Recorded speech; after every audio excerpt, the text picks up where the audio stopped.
Hello guys, आज आहे आमच्या कम्युनिटी पोस्टिंगचा 4था दिवस आणि आज आम्ही जाणार आहेत 5वी ते 10वीच्या विद्यार्थ्यांना आरोग्य शिक्षण देण्यासाठी आमची सर्व टीम घेऊन श्री संत तुकाराम विद्यालय पानगाव येथे. हे आहे आमचं कॉलेज.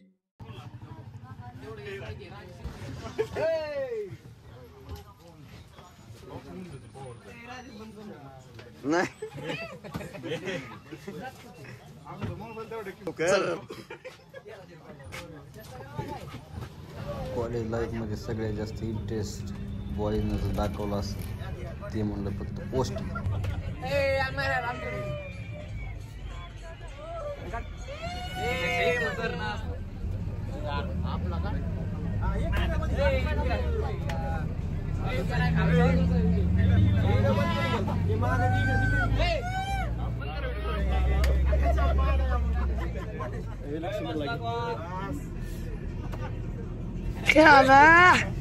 बार्शी टू पानगाव अतिशय संत गतीने आमची बस निघालेली आहे.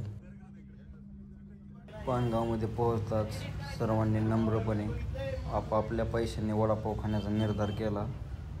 मैफिल बसली आहे. हे बघा, एकच नंबर नियोजन आहे. कर्मवीर शिक्षण महर्षी जगदाळे मामा यांच्या संकल्पनेतून उभं राहिलं श्री शिवाजी शिक्षण प्रसारक मंडळ बार्शी या संस्थेचा एक भाग म्हणून श्री संत तुकाराम विद्यालय पानगाव अतिशय सुंदर आणि स्वच्छ असा या शाळेचा परिसर आहे.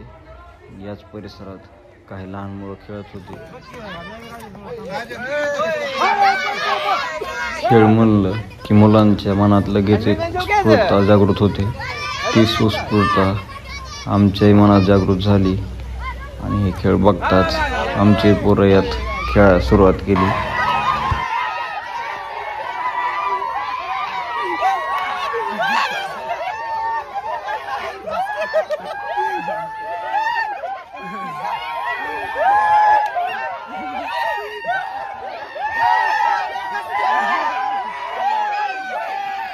खेळ सुरू झाला ना आमच्या टीम मेंबरची चुकून राजाची बारी आली. मग काय सगळ्यांनी ते टिंगल्याच.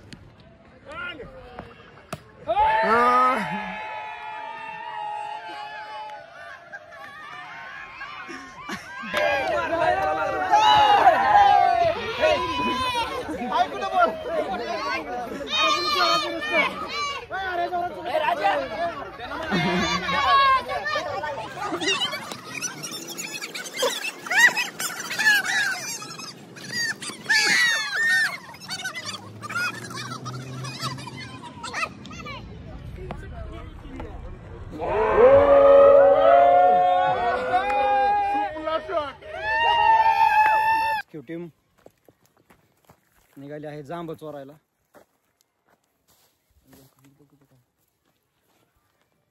हे जड माणूस जरा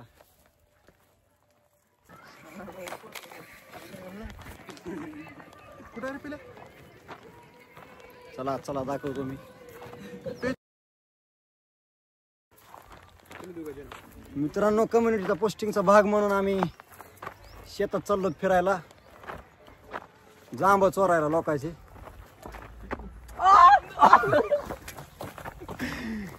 काय हे माणसं हे मोडताल माणसं. प्रजाती काय शहाणे नाही.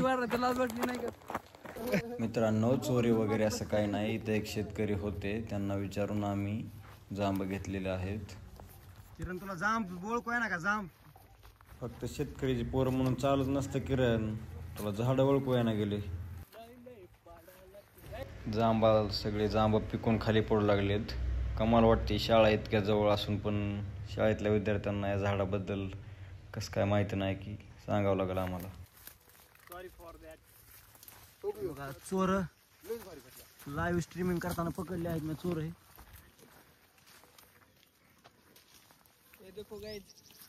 हे पेरू खाऊन आम्ही शाळेत चाललेलो आहेत. शाळेमध्ये सकाळची दिनचर्या ही सुरू झालेली आहे.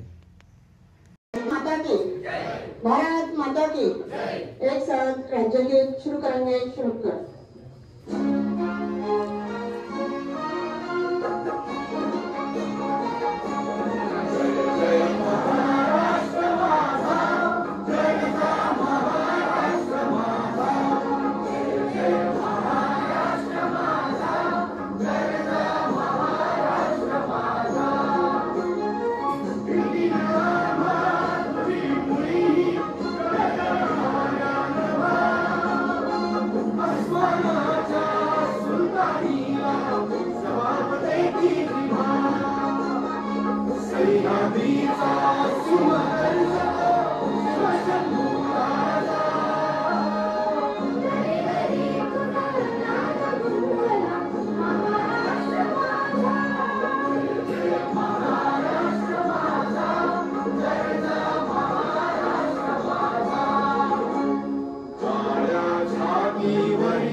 आणि माझे यांच्या शिस्त राखण्याची मी प्रतिज्ञा करीत आहे.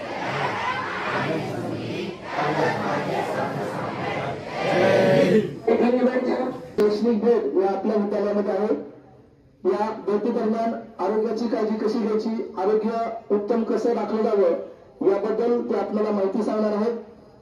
त्यांना मार्गदर्शन करणाऱ्या मॅडमांनी त्यांचं सन्मान मोरे मॅडम यांनी पुष्पगुच्छ देऊन करावा असं. माझं नाव खाजा चांद शेख. मी कॉलेज ऑफ नर्सिंग बार्शी 7 सेमिस्टरचा लास्टच्या वर्षाचा विद्यार्थी आहे. आज या ठिकाणी आपण हेल्थ कॅम्प आयोजित केला तुमच्यासाठी.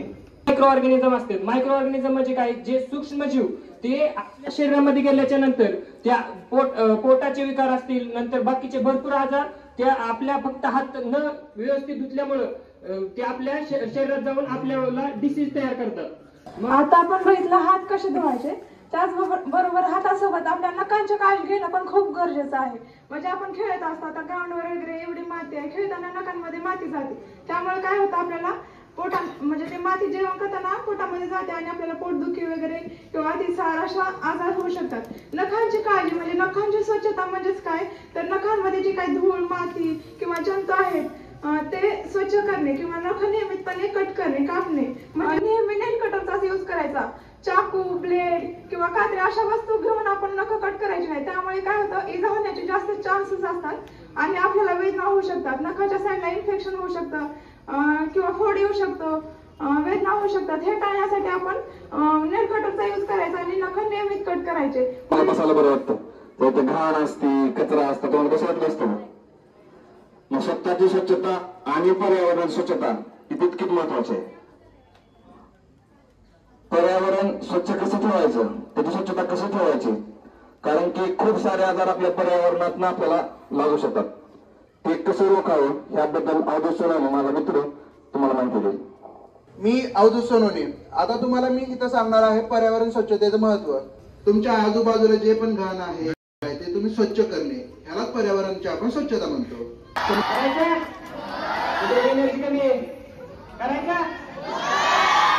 पहिली स्टेप प्रणामासन. सूर्याकडे बघायचंय, सूर्याकडे प्रणाम करायचंय, म्हणून त्याला म्हणायचं लगेच नागार करू. आजवर बघा, मी एका लोकांना लावणार आहे. बॉईज गर्ल्स, पहिल्यांदा प्रणामासन, नंतर हस्त उत्तनासन, समजलं, नंतर पादहस्तनासन, नंतर अश्वसंचालनासन, समजलं, नंतर पर्वतासन,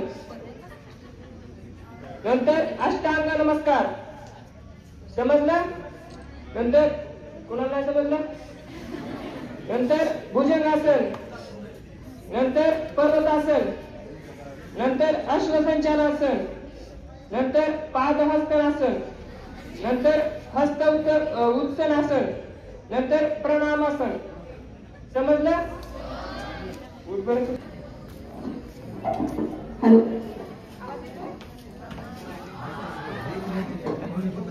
रोज नहा, आंघोळ करा, घाम धूळ सारे दूर करा, स्वच्छ कपडे घाला शाळेत, सुंदर दिसाल सर्वांना. म्हणजे काय, तुम्ही रोज आंघोळ करायची, रोज स्वच्छ कपडे घालायचे. घाण कपडे घातल्यावर त्यातले जंतू तुमच्या अंगावर येऊ शकतात. काही मायक्रो ऑर्गॅनिझम्स असे असतात जे तुम्हाला डोळ्याने दिसणार पण नाहीत आणि ते तुमच्या आजाराचे कारण बनू शकतात. त्यामुळे तुम्ही स्वच्छ राहणं, स्वच्छ कपडे घालणं तितकंच महत्वाचं आहे जितकं तुम्ही तुमच्या शरीराची काळजी घेता. आवडती ऍक्टिव्हिटी म्हणलं तुम्हाला काय करायला आवडतं? खेळायला. अजून मला तर खायला आवडतं, जेवण करायला आवडतं. कोणाकोणाला जेवण करायला आवडतं? चांगले चांगले पदार्थ खायला कोणाला आवडते? भजी, वडापाव, अजून काय असतं? बिर्याणी. कोण कोण खातं? मग पोटभर खाल्लं म्हणजे आपण निरोगी राहू शकतो का?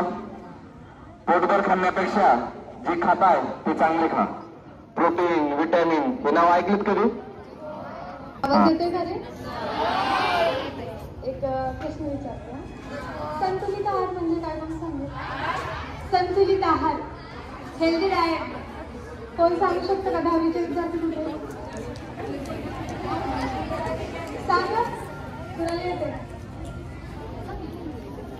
बघा, संतुलित आहार म्हणजे असा आहार जो आपल्या शरीराला आवश्यक असतो आणि त्याच्यामधून आपल्याला काही पोषक तत्वे भेटतात, जसं की कार्बोदके, प्रथिने, हा.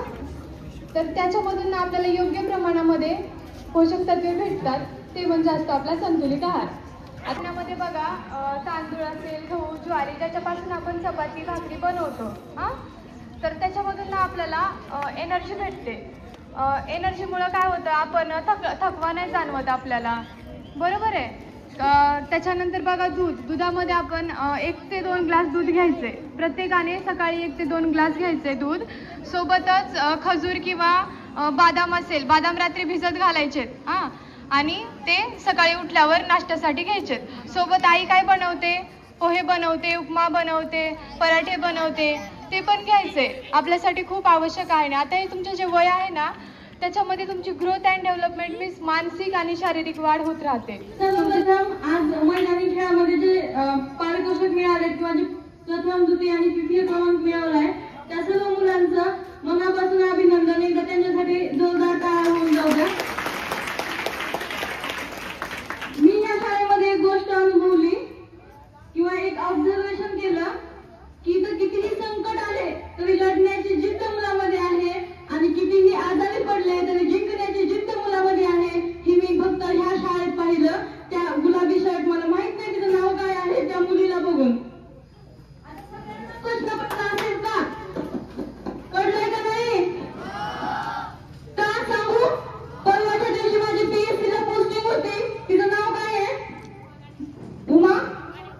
उमा घारेकर.